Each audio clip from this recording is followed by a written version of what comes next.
So I want to like ask a southern accent. I want to ask you. Do you think Tony is dead at the end?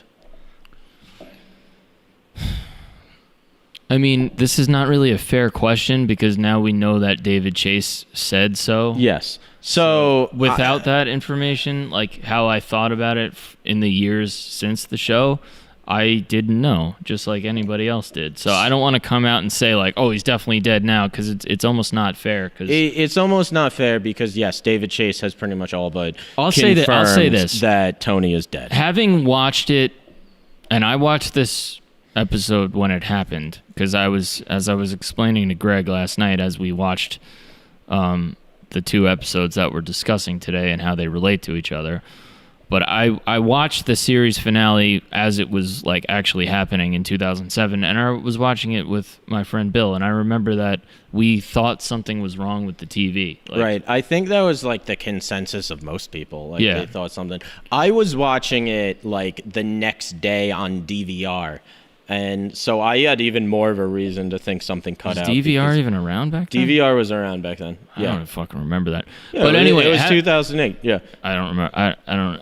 But anyway, on a recent viewing, being that we just watched it last night, I'm saying yes. Yes. Because I didn't remember how kind of heavy they play the guy at the guy in the members only. I don't I remember the episode being a lot more like, and maybe this was just we're viewing it now with all this information and we're looking for shit.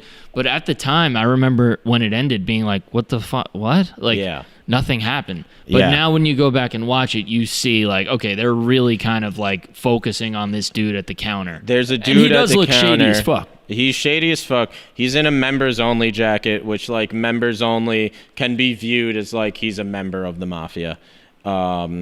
And he's glaring at Tony the entire time. He is, and they keep cutting to. We don't he's not like a lower like crew guy from somewhere. Like we never have seen this guy before.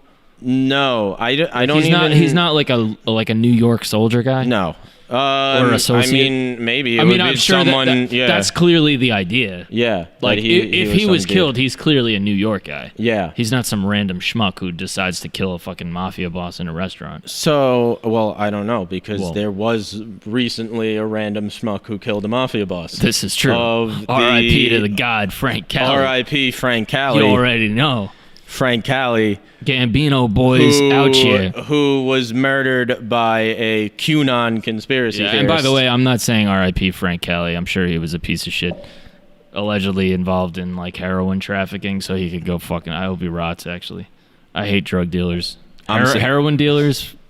I'm saying R.I.P. Frank Cali. All right, whatever. But murdered. And by the way, fuck the Zips, man. Murdered in front of. Did you see that I'm just going off on a tangent. All right. Sorry. Did you see the Netflix documentary about the 10 most wanted and the one guy who is the Sicilian mobster? He's a piece of shit. He fucking like killed one of his rivals' like 8-year-old sons. If you fuck with children, you're out of here. Yeah, but well, Frank Cali was born in Sicily, and he very much, him and like the Sicilian crew kind of took over the Gambino family. Yes. And because let's be honest, the Gambinos in the 90s were kind of a disgrace with the guy who was around the block from us at the time.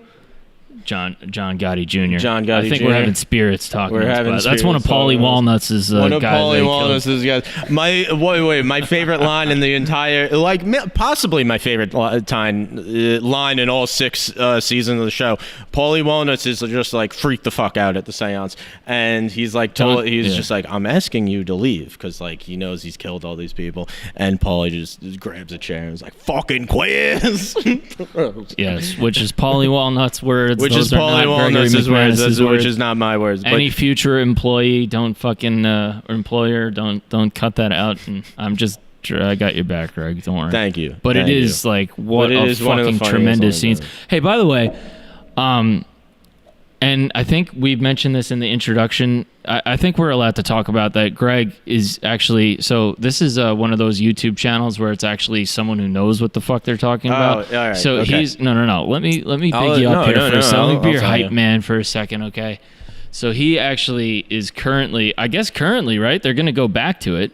I know you work the Many Saints of Newark. He's working on the Many Saints of Newark, which was obviously filmed before pre-corona, but they're going to film. Are you going to be involved when they go back to do some of the reshoots, because they're going to do more, right? I don't know what their reshoot schedule is, but you would most likely be involved in that, right? Yes, even if I did know something, I wouldn't really be able to like say. No. All I was just gonna say, would you be able to talk about your experience with Tony Sirico, who plays Paulie? I wouldn't be able to talk about anything. All right, never mind. If you know Greg in person, ask him off. I wouldn't.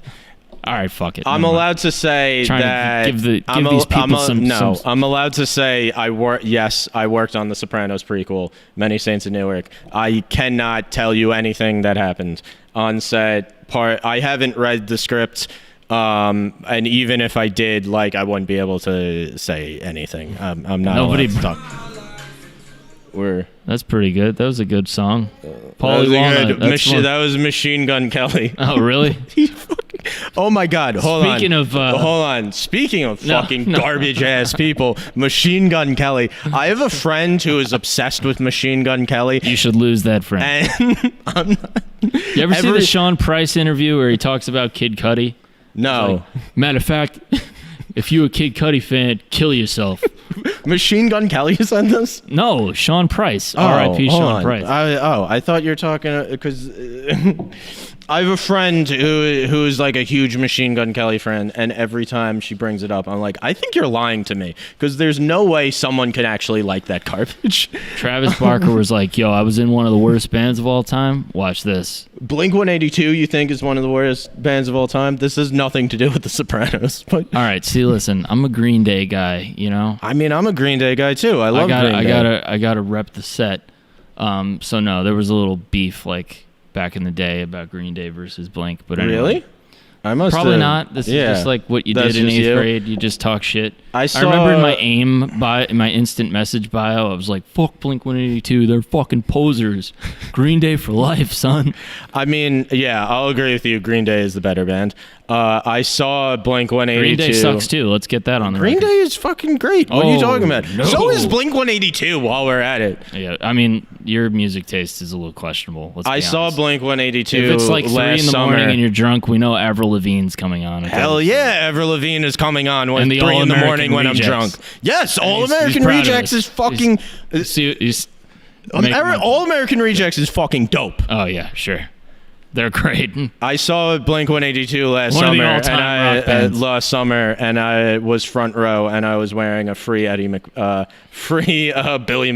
shirt. A free Eddie McFarlane shirt. Free Billy McFarlane shirt. Yeah, Billy McFarlane. I was hoping they would see it and get mad, but there's like 1,000 people. Bums. Speaking of bums, let's get back to The Sopranos, because that's what the podcast is about. And we just got into a weird tangent about fucking early 2000s. No one's ever covered The Sopranos before, so they're really just like, guys, come on, get back to blowing our minds about this little-known TV show called The Sopranos.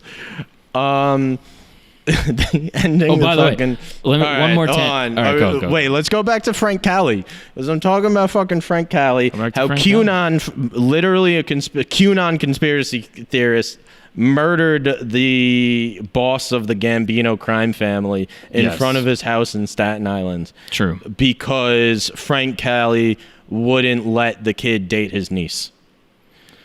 I mean, that's kind of grounds for murder. Let's be honest.